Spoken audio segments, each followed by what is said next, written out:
I've had upwards of 10 miscarriages, and so prior to our son being born, I had several miscarriages. One of them was quite in depth. And so, we were looking into fertility, so we were about to go on that journey, and then lo and behold, we got pregnant. The doctor shared with me that he had hypoplastic left heart syndrome, which is also called HLHS, and that late evening that he was at the ER. And so my husband and I, we went there. It was, I'll never forget it because, normally you have to sign papers and stuff to get into the ER. Like, they rushed us in the back. I walked into the room. There were so many doctors and nurses surrounding his little body.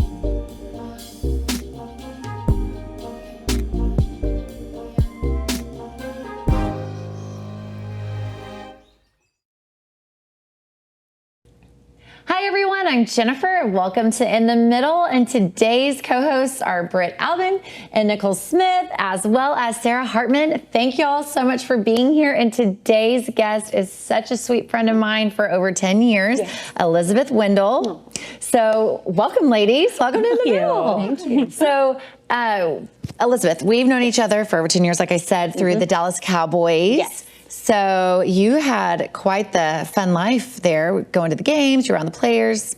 Yes, yeah. How was that? It was amazing. I was doing partnerships. I started off first working for the family directly, and then I moved into partnerships with the Dallas Cowboys. So yes, it was a very fast-paced, obviously working for the world's most recognized brand in sports. I was going to say the family. For those that don't know, with the Dallas Cowboys, we're talking about the Jones family. Yes. I have a lot of questions there. We're not going to ask here.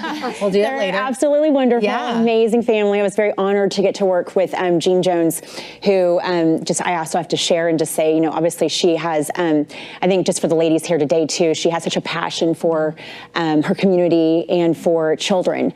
And so just want to give that shout out too, because obviously that says a lot of spirit too, that I was very honored to get to work with her in that space. But Jennifer, you and I got to meet whenever I moved over to partnerships, which of course is the sports sponsorships. And I got to see Jennifer. She was around at everything and just right there, a bright light. I love those cowboy events. Yes. But a bright light. And so then we got the opportunity to get to work on several projects together. Toyota Talks. Yes. You can YouTube those. They're real fun. Yes. And she was the brains behind that. Yes, right here in Las Colinas, Toyota Music Factory was part of opening up that venue. And whenever we had our naming rights sponsor, Toyota, we wanted to come up with a special event and a branding series. And who was the #1 person on the list was Jennifer Nickerson. So naturally. So we couldn't have done it without you. It's like driving James Corden car karaoke. Yes, we didn't carpool sing, karaoke. Yes, but I did drive cars and introduce. We were safe. Restaurant owners and It was fun. It was really fun. So. Yeah, you made that series come to life. So but that's how our friendship grew. And, yes. And you obviously have an amazing husband, and y'all travel all over the world. This girl and her travels are amazing. How long have you been married now? So we got married in 2016.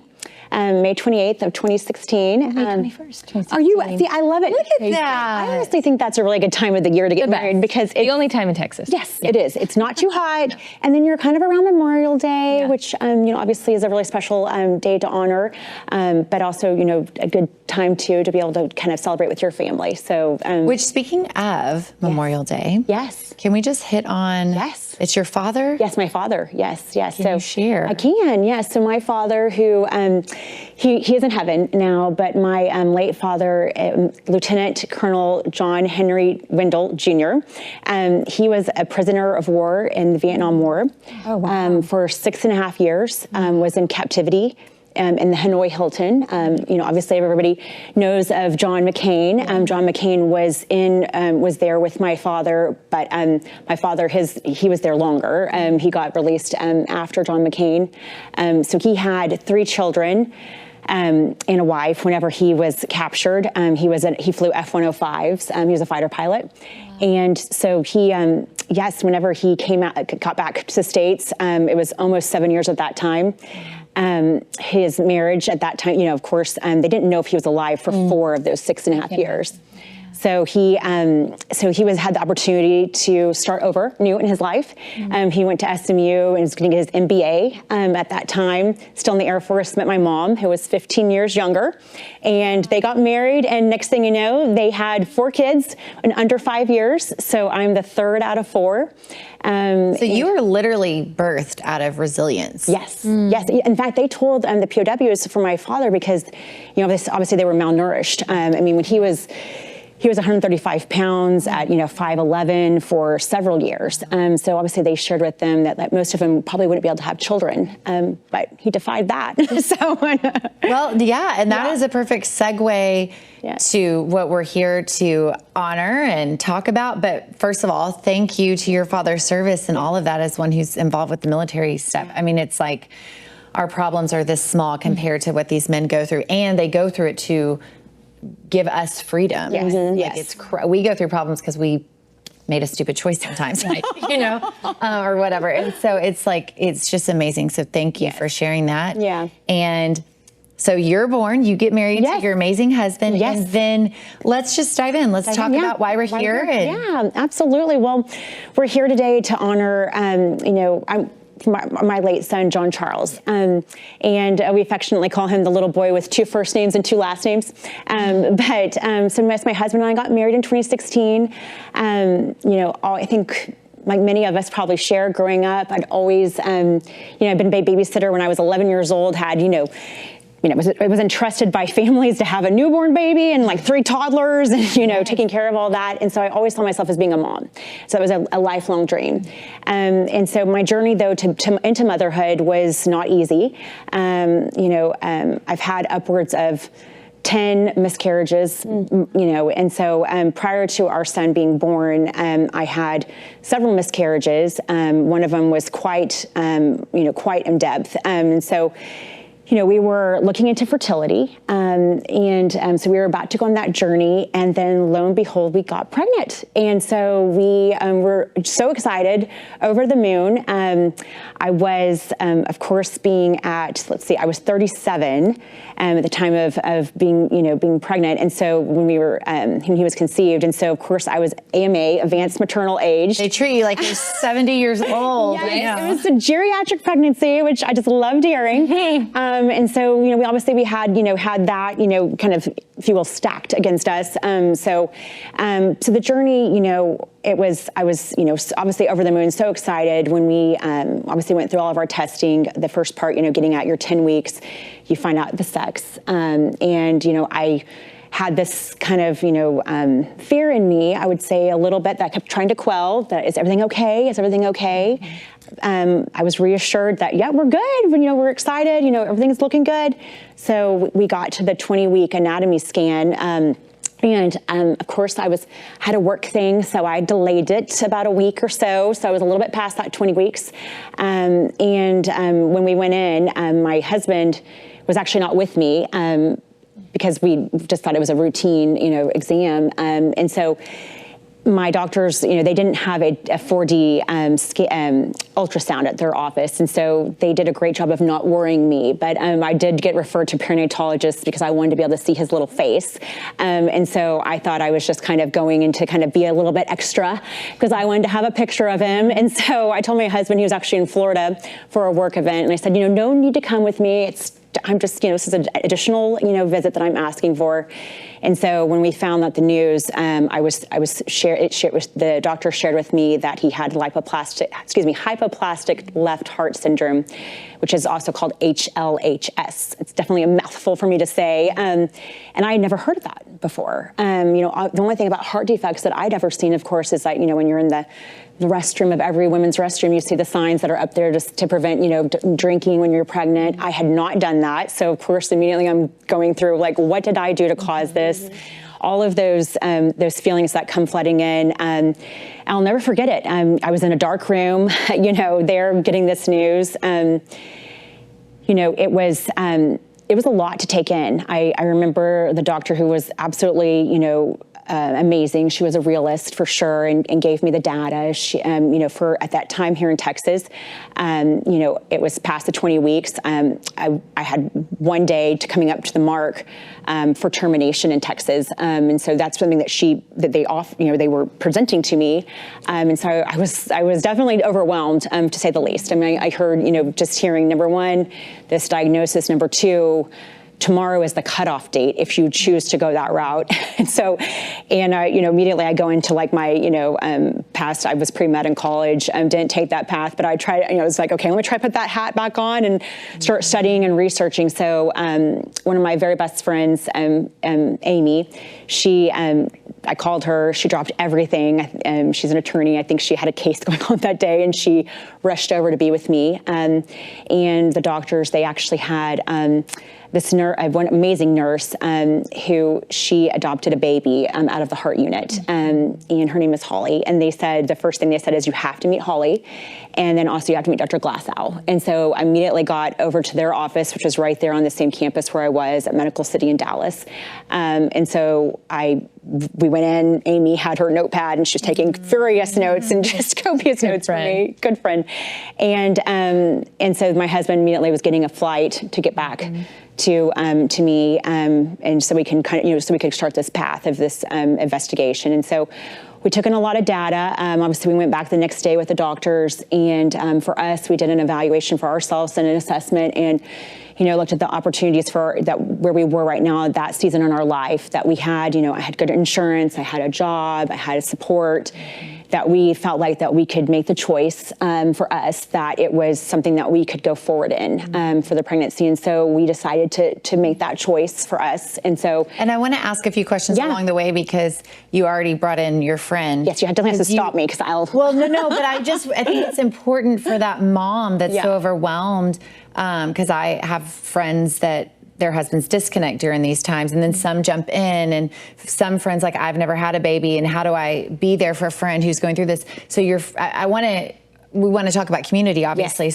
You had community growing in a different way that they didn't have to be there for you before. Right. So you have community along the way, as you are saying you started, okay, John Charles, you're coming, we're doing this. Yes. Here we go. And your friend said, we're here with you. Exactly, she did, and I think too, something else that I've now have a lot more knowledge about, but I didn't at the time, of course, because as I shared, I didn't even know. I mean, now I know about so many different parts of the heart community. There's the heart moms, the heart dads, there's just such a community around.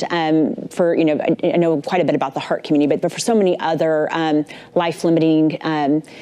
Diagnoses that come for families. But there's definitely a path that the hospital provides, and they take you on a tour. It was really important for me to kind of prepare my mind and heart for the unknown, so I could see, like, what does it look like? Where are we going to be? What is truthfully, I was trying to get as much knowledge as I could to try to control the fair instead of giving it up and kind of going along.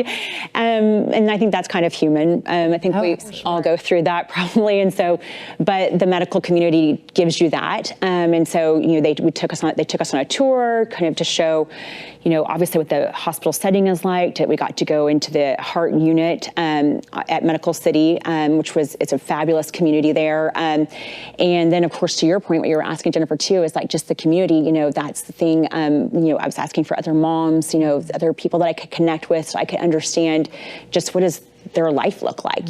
How did they navigate this? And because obviously it's definitely was different. Like, you're not going home with your baby. Like, it's definitely known that you're not. Visits are different. Yes.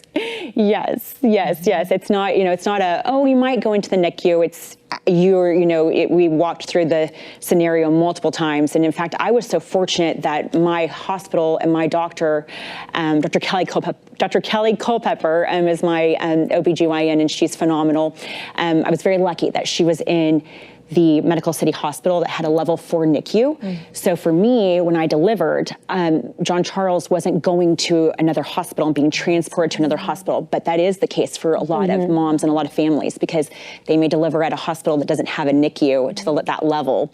And so then you have the mom, now here you are recovering, and your baby is not there, with you. And not only is it not upstairs or downstairs, not in your room, but it's in a completely different hospital. So I was so fortunate and lucky to have all of that fall into place with me not having to worry about that, which I was very, very blessed and grateful for. There's so many blessings along the way. There is. Yeah. Well, I was going to say, in hindsight, when you look at that, the Lord definitely places certain people in your life to help you with every step of the process. Yes. I remember it came to me in a memory when you said your friend dropped everything and came to you, and then you met with Holly, who I know very well as well, obviously being in the same community, and I can still remember the conversations that I would have with her. And I remember when I kind of asked for prayer coming out of that anatomy scan, and my friends picked up the phone immediately, and she said, "What doctor are you with?" She was working as like a nurse. She's a cardiac nurse working on the unit at that exact time. Wow. And so that just reminded me of a person that was specifically placed in your life at that time to help you in that moment. Yes, that's phenomenal. And I know you've mentioned that now John Charles is here. Well, let's back up. The pregnancy leading into when he was born, because he was born at what week? Yes, so I had preeclampsia, so I'll never forget it. I was gently put on bed rest. I don't think I understood what bed rest meant, and so I thought I was doing bed rest kind of. I was slowing things down. You sound like someone who would want bed rest. I know. She's a go-getter. She's so fun too. Yeah. So I remember I walked in. I was all dressed with that appointment with my doctor, and we were getting I was having a checkup, and so I had my work bag, and I had a meeting. I had a big meeting that day, and so she looked at me and she said, "You're not going anywhere." And so she said, "You're being admitted right now." And I said, "Well, I'm so sorry." They're forcing you. Yes. To bed rest. They're forcing me. And so I was like, "Well, I'll walk over." And she's like, "Nope, you're not. You're going into a wheelchair right now. We're going to wheel you over to your room." And so I still remember this because I put a sign on my door, because I did have a conference call I was leading that day for, we had a big event going on, and that it was my project. And so I was solely on it. And so, real quick, it's important, I think, in the story that your insurance is what carried you through. So it wasn't really an option to not work, just to rest, or then when he came to just be at the, that's important. Those are decisions I don't think people think about in these kind of things. Absolutely. Thank you for bringing that up, because my husband, so he had just started his business, going in and being self-employed. So our insurance for our family was carried through my job. And we had wonderful insurance. I'm so grateful for my employer for the amazing insurance that we had. That was very gracious from them for being able to provide that. And didn't you say actually you're the insurance provider, or was it the doctor? Someone was like, "I have never seen this," and all of the history of working was right? Yes, absolutely. So I had just moved to Legends Hospitality, which is co-owned by the Jones family and the Steinbrenners, and so Legends they actually had coverage in the insurance plan for in vitro, which of course we didn't end up using that path, but.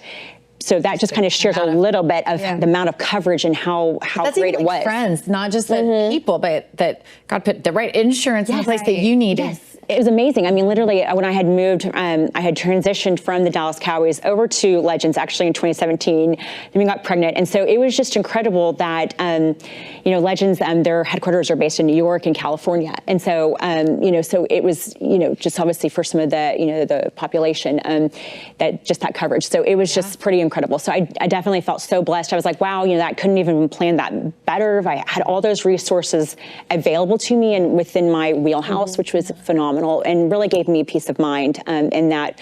But yes, it was definitely my husband, for him, us in that time in our season, it was really important that we had that coverage. And so, and y'all were already close, and I know this brought y'all closer. Yes. I think that's important to kind of interject again, I'm going off just couples that I know and watching different husbands disassociate, associate, like all the different things. And y'all, y'all were together. Oh, yes. Yeah, he was, I still look back. One of the biggest things too, like preparing for the delivery of John Charles, is that there's actually a lot on the companion, my friend. So for me, it was my husband, the partner. And because obviously he, his job then was, okay, he's going to follow that baby. And so, because I was in recovery. And so he took that very seriously, and he did an amazing job. He took, he has learned now how to take his skills go beyond this, but I have to say,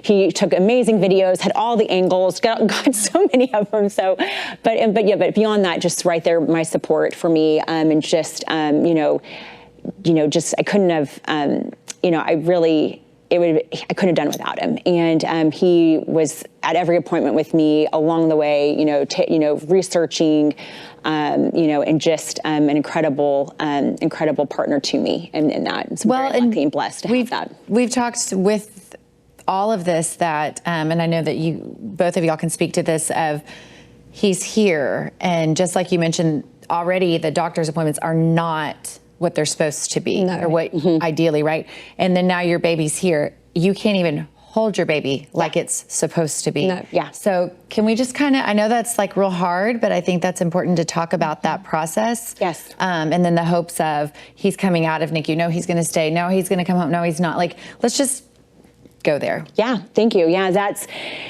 I'll never forget whenever, obviously, so, I had a C-section.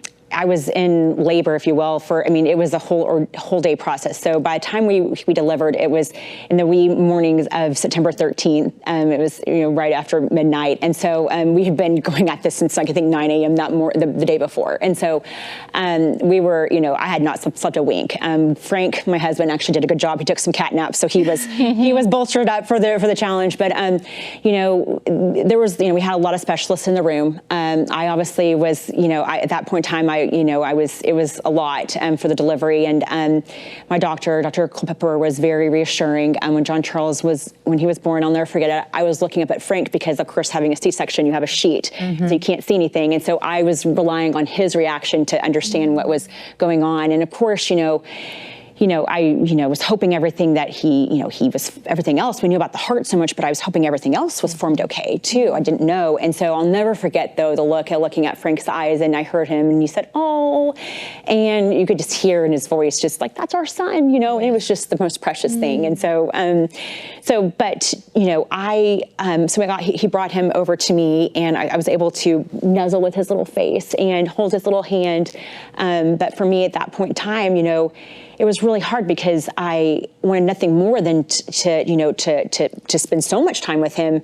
But I was, I didn't know. And now looking back, I'm like, I guess I could have had a few more minutes, but I thought we were on the clock, because, there is within the baby, whenever they're in utero, they're almost, they're swimming in water, basically, amniotic fluid. And so obviously whenever they're born, then they start to breathe air. And so for him, John Charles's diagnosis was hypoplastic left heart syndrome. And so what that means is that the left side of his heart, the left ventricle, which is actually one of your most muscular chambers of the heart, was underdeveloped. And so the left ventricle, what its job is to actually pump out the oxygenated blood to your body. So the right side receives the deoxygenated blood, then it goes, basically into your lungs, gets oxygenated, and then the left side, the left ventricle, pumps it out to your brain, to your extremities, to your whole body, so that you can obviously live and function. And so that is a crucial part. And so I knew every moment that he was breathing air, oxygen, not in utero, that we were on the countdown. And so my biggest focus was, let's get him, take him and go get him help he needs. And so,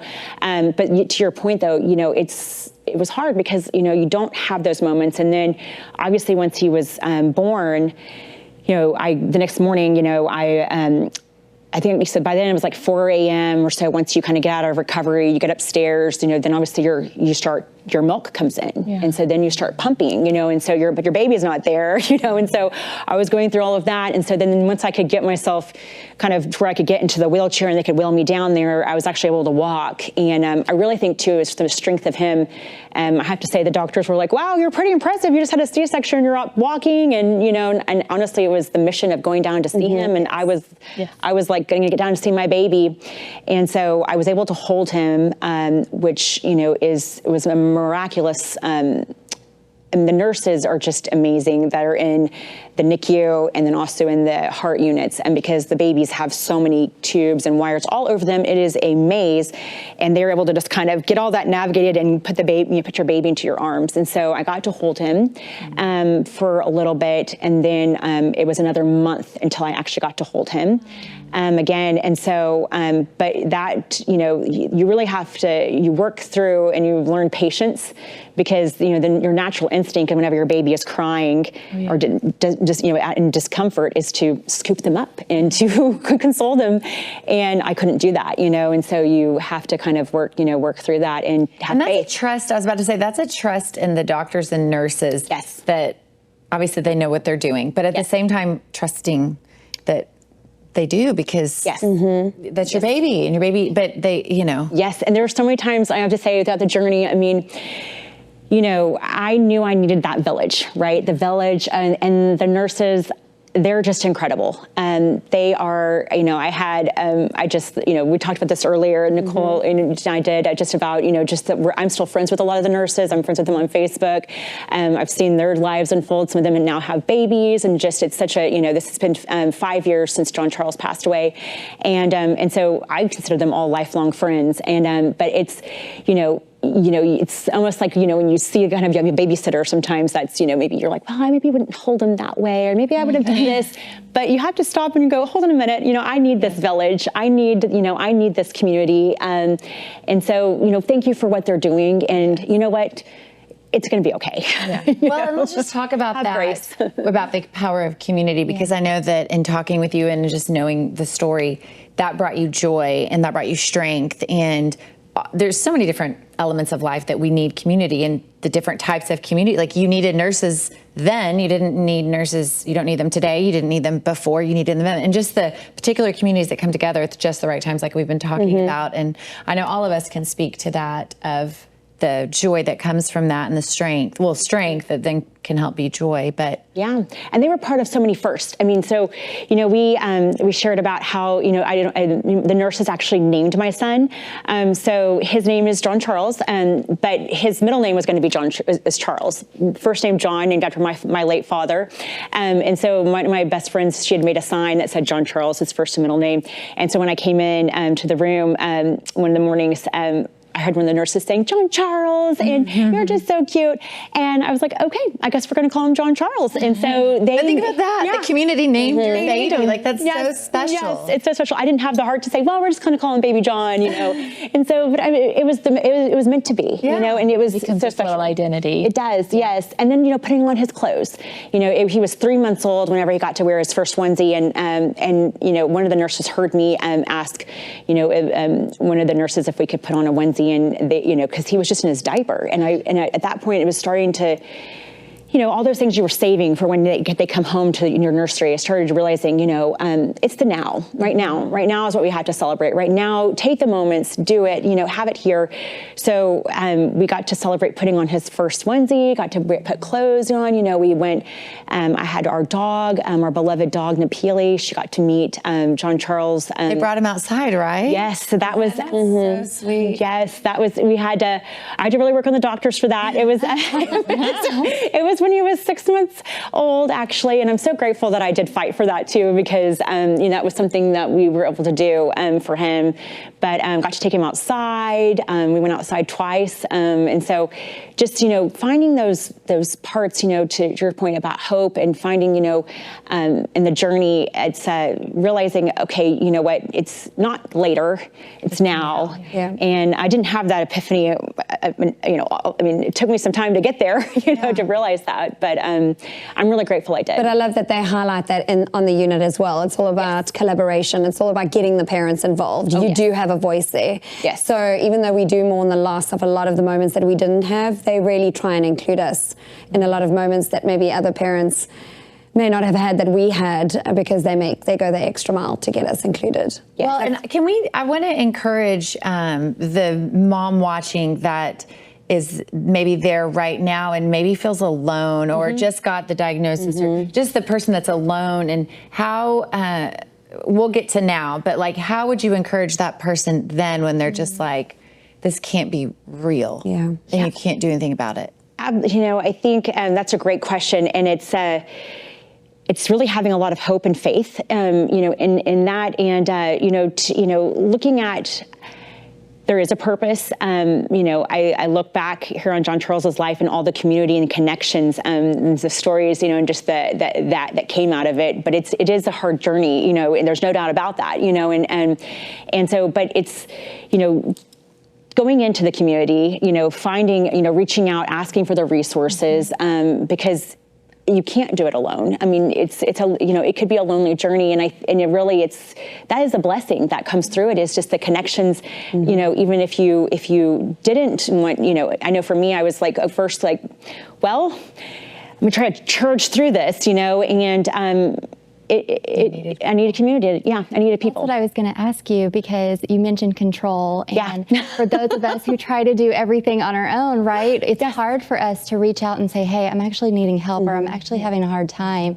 And so just having a community of people, like you said, come to you and say, drop everything and say, no, I'm here for you. What do you need? Yes. And so I'm sure that was a process to grow through, right? Yes, it was. And you had to continually be like, okay, what do I need, and move forward. But how beautiful it is, and a testament just to the community is out there for you if you're going through a hard time. And so. And you were open to that. Yes. Unfortunately, we're kind of already running out of time. But as we get to John Charles went on to heaven. Yes.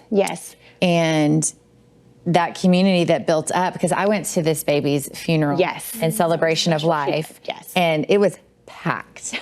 I mean, sweet John Charles had so many people, and the line to say hello was so long. I mean, so touching. I was so touched. I mean, I was so lifted up in community, and I'm so honored.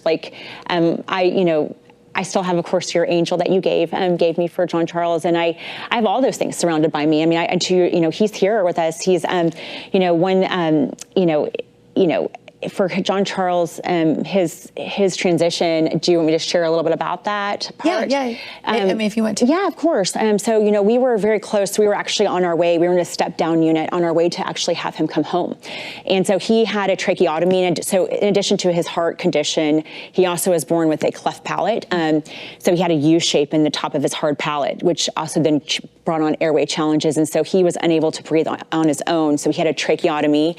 And then he was also on vent support, so a ventilator. So it was very tenuous. If that trach ever came undone, and with the vent, I mean, it was just seconds, that he could breathe on his own. So it was truly a lot involved there. And we got the call. We got the call from the hospital in that late evening that he was at the ER. And so my husband and we went there. I'll never forget it, because, normally you have to sign papers and stuff to get into the ER.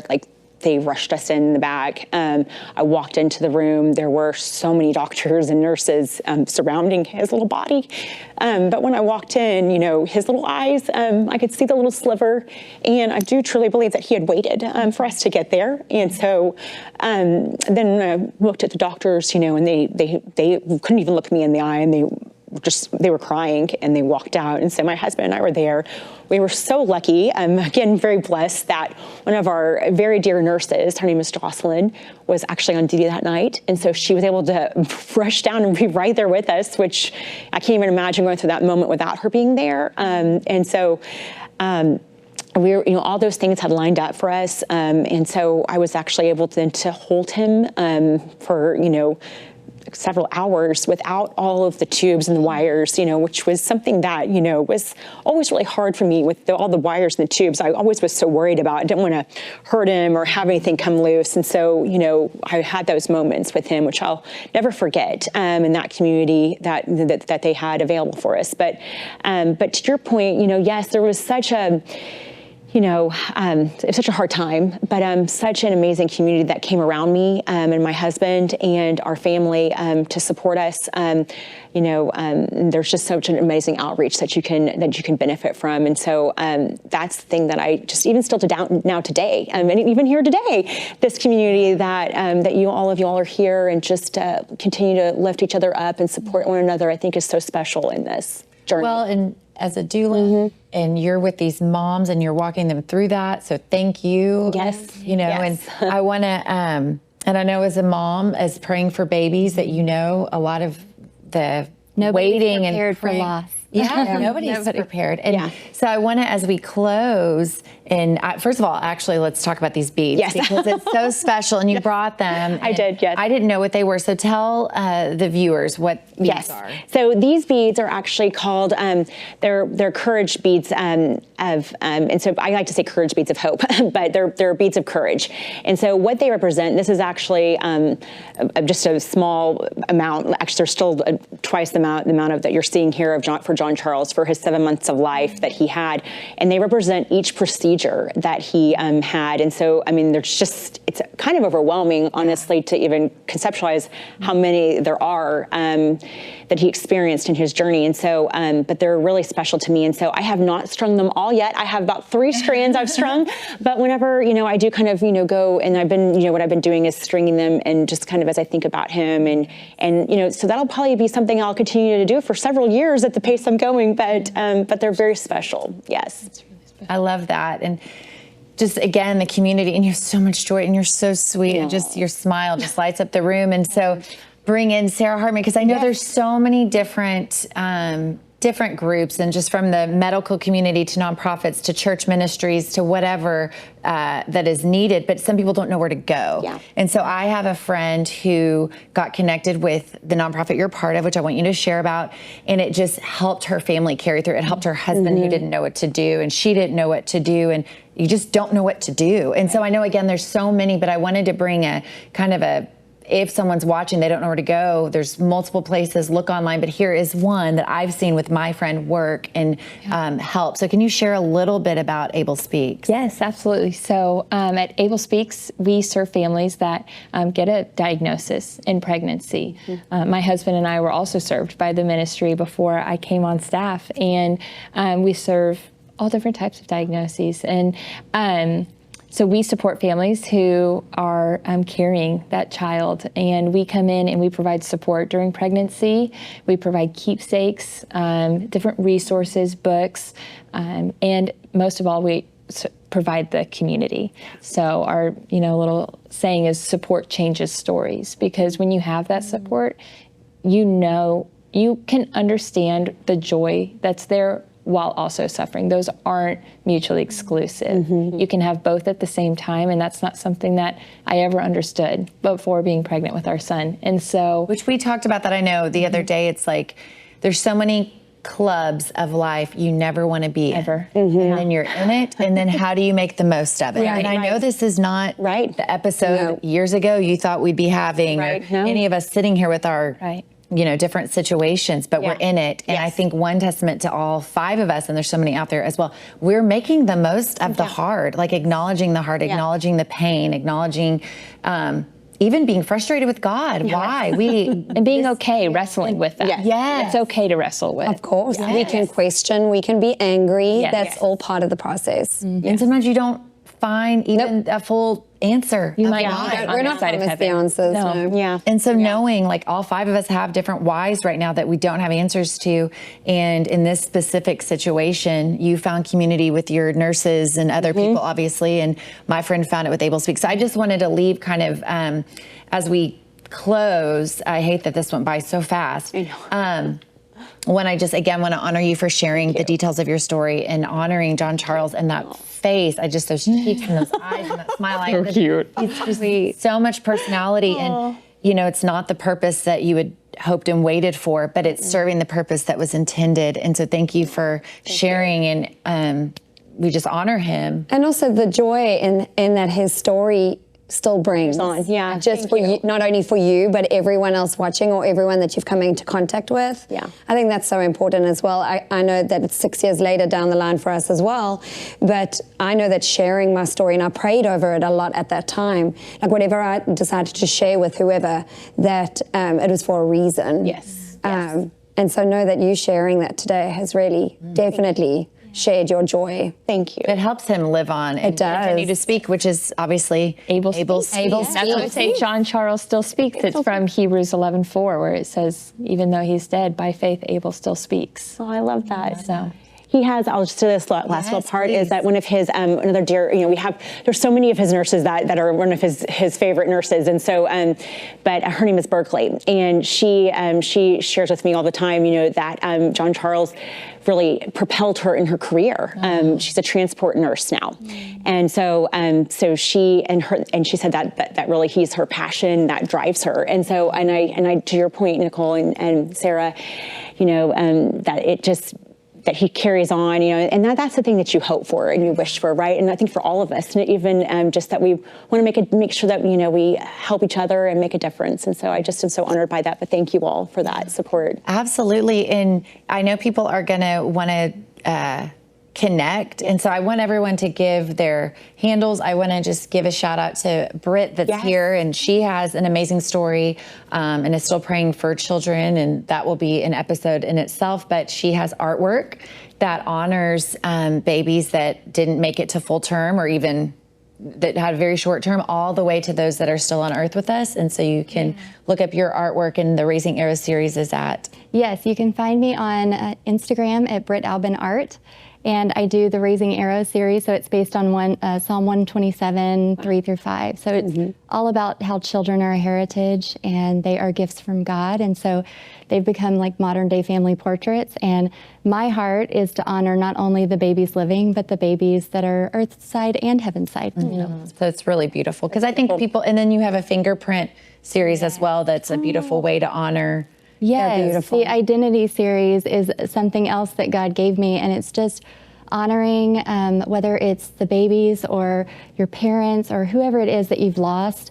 The identity series takes their fingerprint, and I create a raised print on canvas, so it's something that parents and family members can have for years and years to come. And so that's just my special way of saying you are loved, you have a community around you, and we see you and we see your loved ones. Even those, in heaven. And then you have Raising Arrows Birthing Center and a doula that can come around and support you. And even if you're not going to have a doula birth, they can call probably. You can reach out about anything really. It's all about supporting women who are about to have their babies. So my handle is at Birthing Arrows on Instagram. You can find me there, and I just love connecting with moms. You have your own personal story, sorry to interrupt, but just so the mom knows that like you have. Yes, I'm what we call a heart mama as well. So I had my baby 6 years ago, and he is alive today thanks to the support and the medical expertise of the heart unit at Medical City Dallas. We're very fortunate to be with them. But like Elizabeth, we had a story and months in the hospital as well, and so we're very fortunate that he is still running around today. Different. Everyone gets to share to encourage each other, and then how people are going to want to reach out to you for so many reasons. The POW side, probably the Cowboys are going to want to get some stuff on that, and then just about John Charles, where can they find you? Yes, absolutely. So on Instagram, I'm Elizabeth. It's ELIZABETH, and then _ Wendell. And then on Facebook, I'm Elizabeth Wendell Packard Reed. Yes.